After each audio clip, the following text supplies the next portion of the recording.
thick maple, hard maple board. It's about 10 inches wide. I just cut that with a Disston D23 that's at least 47 years old. Could go back as far as the late 50s. These are hard to date, but you could certainly date this model between 1955 and the early 70s, and I'll explain that in a minute. But I wanted to show you the efficiency of the cutting of this D23 model. These are really versatile, great user saw for guys wanting to use some hand tools. Many of you that would watch me are getting into hand tools, and I appreciate all the support from people, and coming up on 1,000 subscribers, and it's really encouraging. And I wanted to talk to you about this saw because it's a good value. This is something you should be able to catch on eBay from time to time with shipping for under $40 US. And what a versatile, good user saw. This is an 11-point. I like it in the shop, and I'll move the camera and tell you some more about this saw and do another cut. Hello. Some of you have gotten into hand tools. Many of you that would bother to watch me are more and more are into hand tools. As you know, I like hand tools and find them very efficient in many cases. And I like the exercise. I like the qualities of using a hand tool, and the quiet and less dust and the safety. A lot of things that I enjoy about hand tools. This is a Disston D23. See if my camera will show you. 11-point saw. It says on their HK Porter Company. So if you research these saws, you can find out some information. And Disston was made by the Disston family up until 1955, and then it went very much corporate. It was still manufacturing under the Disston name, but it was sold to HK Porter in 1955. So this saw, the earliest it could be is 1955, and it was in pristine condition when I bought it on eBay. Straight plate, no missing teeth, sharp, probably had never been sharpened, but it was fairly sharp. Has 5 bolts in the handle, the later medallion, Disston USA, not Disston Philadelphia. It's the applewood handle, and it's the larger, less elegant handle that goes way back. You'll find pictures in catalogs as far back with this exact shape of 1928. So it's a proven handle. It's a little bit thicker, but it's a very strong handle. Very good design. Very comfortable handle. And this is the applewood, which was used, I think, up until they quit making them in 1990.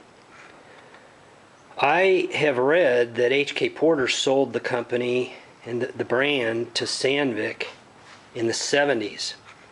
So for this to be HK Porter in Danville, has to date it between 1955 and the early 70s. So I would have dated this about 1980, but I think not now, because HK Porter sold it to Sandvik in the 70s, and I need to do more research. But needless to say, it's the quality is not as high as the really old ones, but it's extremely high quality saw. Even it's been said that when Porter bought it in '55, immediately the variety and quality went down. But nevertheless, it's still a very high quality saw, and a wonderful multi-purpose user saw for people getting into hand tools. And of course, you can sharpen this saw. So I'm going to make some cuts with it. I've already cut a bunch of 1-inch thick hard maple. This board is 7 inches wide. I have a piece over here that I'm going to cut for you, and you'll just see how beautiful it cuts. And it's a fairly fine cutting saw. It's an 11-point saw, so you could get them down. Of course, you can get the ripping model in the D series, I think 5.5 teeth, and then crosscuts start at about, I think, 8-point and go 8, 9, 10, 11, and I think they made a 12-point. But this happens to be an 11. I like it for shop use. It's a great cutter. Let me make a setup here and show you cutting a 1-inch maple board 7 inches wide. This is paraffin wax. It's a trick that I have used for a long time that is nice for cutting tools, saw, especially your saws and planes. It's just a nice lubricant for that.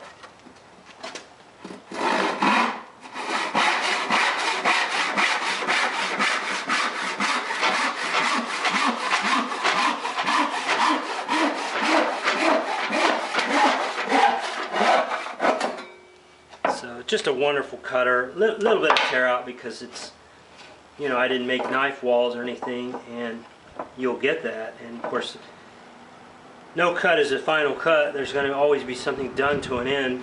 In the case of my tops that I'm gluing up, they're 2 inches long on each end. They'll get cut again.